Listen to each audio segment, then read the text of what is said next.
Hi friends, welcome to ஜோதிமா சமையல். இன்றைக்கி நம்ம வீடியோவில் என்ன பார்க்க போகிறோன்னா, பழைய டீ செட்டிலெல்லாம் அழகான ஒரு பில்லோ தயாரிக்கலாம். இந்த சத்துக்கு நல்லா அழகாக இருக்கும். டிசைனாகவும் நம்ம கட் பண்ணி தைச்சிக்கலாம். இந்த மாதிரி வீட்டில் எல்லாம் பழைய டீ ஷர்ட்டெல்லாம் நிறைய இருக்கும். நான் ஏற்கனவே நிறைய வீடியோ போட்டிருக்கேன். டீ ஷர்ட்டில் எல்லாமே பழைய துணியெல்லாம் ரீயூஸ் பண்ணுறது எப்படின்னு செக் பண்ணி பாருங்கள், நம்ம சேனலில் இருக்கும்.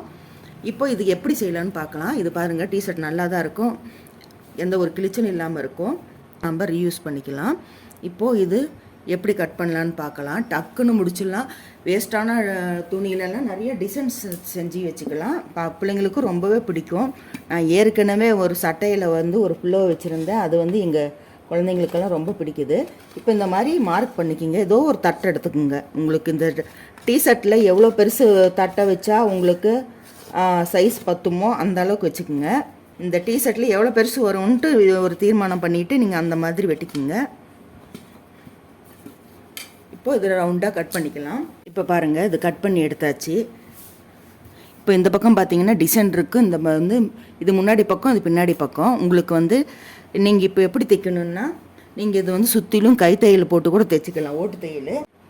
இப்போ பார்த்தீங்கன்னா இந்த கொஞ்சமாக இந்த இடத்த மட்டும் விட்டுட்டு, ஏன்னா நம்ம உள்ளே துணி கொடுக்கணும் உள்ளே, அதனால் நம்ம இப்படி சுற்றிலும் தையல் விட்டுக்கலாம். இப்போ இது மேல் பக்கம் இருக்கிறதுனால இது உள் பக்கமாக தைச்சிக்கலாம். இப்படி உள் பக்கம் போட்டு இந்த துணி மேலே வச்சுட்டு, உங்களுக்கு எந்த இடத்துல ஓப்பன் வேணுமோ அந்த அளவுக்கு மார்க் பண்ணிவிட்டு, இந்த இடத்துல சுற்றிலையும் நாம் ஓட்டு தையல். இப்போது மிஷின் இல்லாதவங்க நீங்கள் இந்த மாதிரி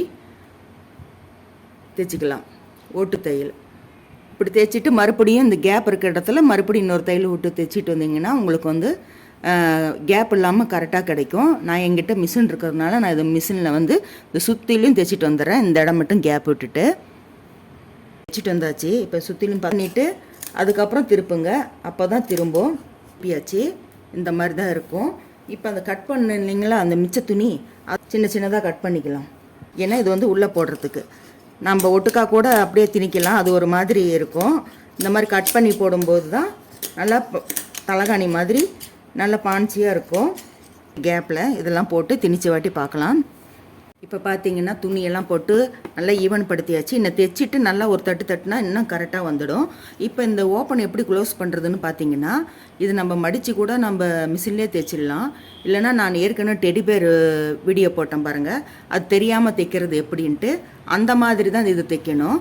இப்போ ஆரம்பத்துலேயே இங்கே இல்லைன்னா உள்ளே கூட கொடுத்துக்கலாம் இப்படி. ஏன்னா அந்த தையலே தெரியக்கூடாதுன்னா நீங்கள் இந்த மாதிரி தைச்சிக்கலாம்.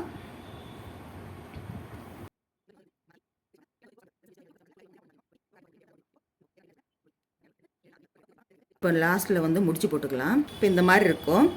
இப்போ இதுக்கு இன்னொரு டிசைன் கொடுத்துக்கலாம். இது இப்போ பார்த்தீங்கன்னா இது எல்லோ கலருங்களா, எல்லோ கலருக்கு ஒரு ஆப்போசிட் கலராக ஒரு ரெட்டோ இல்லை பச்சையோ எடுத்துக்குங்க. எடுத்துட்டு இந்த மாதிரி நடுவில் எடுத்து அது எந்த அளவுக்கு மொத்தம் வேணும்னு பார்த்துக்குங்க. நீங்கள் இந்த உள்ளன் நூல் கூட யூஸ் பண்ணலாம். அந்த பூ கட்டுற நூல் உள்ளன் நூலுன்னு இருக்கும், அதை கூட நீங்கள் யூஸ் பண்ணலாம். இதில் நான் எந்த அளவுக்கு மொத்தம் வேணுமோ அது நீங்கள் எடுத்துக்கோங்க. ஏன்னா அந்த கலர் எடுப்பாக தெரியணும், அதுக்காக. இப்போ பார்த்தீங்கன்னா தெரியும், இந்த நடு சென்டரில் பாருங்கள் குத்தி எடுத்தாச்சு. இந்த பக்கம் வந்துருச்சு. இப்போது அதை அப்படியே மறுபடியும் நாம் இதில் விட்டு எடுக்கணும். இந்த நூல் கொஞ்சம் மொத்தம் வேணும்னு நீங்கள் 2 தடவை கூட இந்த மாதிரி குத்தி எடுத்துக்கலாம். இது செய்துட்டு நான் காமிக்கிறேன். இப்போ பார்த்தீங்கன்னா அழகான ஒரு தலகாணி ரெடி ஆகிடுச்சு. தலகாணியில் சோஃபாவில் வச்சு அழகை பார்க்குறதுக்காக தைக்கிறது தான் இது. இப்போ பார்த்தீங்கன்னா 2 பக்கம் பாருங்கள், 2 டிசைன் இப்படியும் வச்சுக்கலாம், இப்படியும் வச்சுக்கலாம். இப்போ இந்த உள்ளே அன்னியமெல்லாம் தைக்கிறோம் இல்லைங்களா, இதை மறைக்கிறதுக்கு நான் என்ன பண்ணுறேன்னா, இது ஒரு சின்ன ஆப்போசிட் கலர் ரெட்டு கலர் துணி கூட கட் பண்ணி நம்ம இதில் வச்சிடலாம். இது பழைய ட்ரெஸ்ஸு, ஆனால் நல்லாயிருக்கும். இந்த மாதிரி தான் நிறைய இருக்குது எங்கள் வீட்டில் பழைய ட்ரெஸ்ஸு. இப்போ இந்த மாதிரி இதில் இருக்குது பாருங்கள், இது கூட வச்சுக்கலாம்.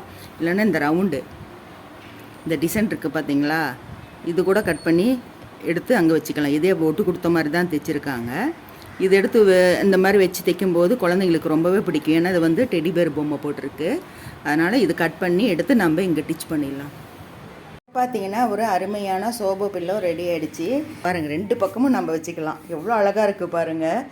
ஆப்போசிட் கலராக நம்ம ஒரு துணி கொடுத்து நம்ம தைக்கும்போது அது கலர் பியூட்டிஃபுல்லாக இருக்குது. இந்த மாதிரி வச்சுக்கிட்டிங்கன்னா குழந்தைங்கள்லாம் வந்து இதை வச்சுக்கிட்டு தான் உட்காந்துக்கிட்டு இருக்காங்க. நம்ம 2 பக்கமும் யூஸ் பண்ணிக்கலாம். கலர் எடுப்பாக இருக்குது பாருங்கள். ஆப்போசிட் கலர் கொடுக்கும்போது அருமையாக இருக்குது. உங்கள் வீட்டிலும் இது மாதிரி வேஸ்ட் கிளாத் இருந்துச்சுன்னா, டிஷர்ட் இருந்துச்சுன்னா எல்லாம் யூஸ்ஃபுல்லாக ஒரு தலகாணியாக மாற்றிடுங்க. அழகழகான டிசைனில் செய்யலாம். அடுத்ததில் இன்னொரு டிசைன் கூட நான் செஞ்சு காமிக்கிறேன். இது பாருங்கள், 2 பக்கம் இது முன்னாடி இருந்த பீஸு, இது பின்னாடி இருந்தது. அது வந்து 2 பக்கமும் வச்சுக்கலாம். இது அழகான ஒரு துணியில் கட் பண்ணி வச்சுருந்த டிசைன் டெடி பேரு எவ்வளோ அழகாக இருக்குது பாருங்கள். உங்கள் வீட்டில் இந்த மாதிரி டிஷர்ட்லாம் இருந்துச்சுன்னா அழகழகாக டிசைன் செஞ்சு அதை வச்சுக்குங்க. இன்னும் பல டிசைன்கள் நான் வீடியோ போட போகிறேன். ஏற்கனவே போட்ட வீடியோவும் நிறைய இருக்குது, பழைய துணி ரீயூஸு. உங்களுக்கு இந்த வீடியோ பிடிச்சிருந்துச்சுன்னா ஒரு லைக் கொடுங்க, கமெண்ட் பண்ணுங்கள். ஜோதி அம்மா சேனலை சப்ஸ்கிரைப் பண்ணிக்கோங்க. மீண்டும் உங்களை அடுத்த வீடியோவில் சந்திக்கின்றேன். பாய்.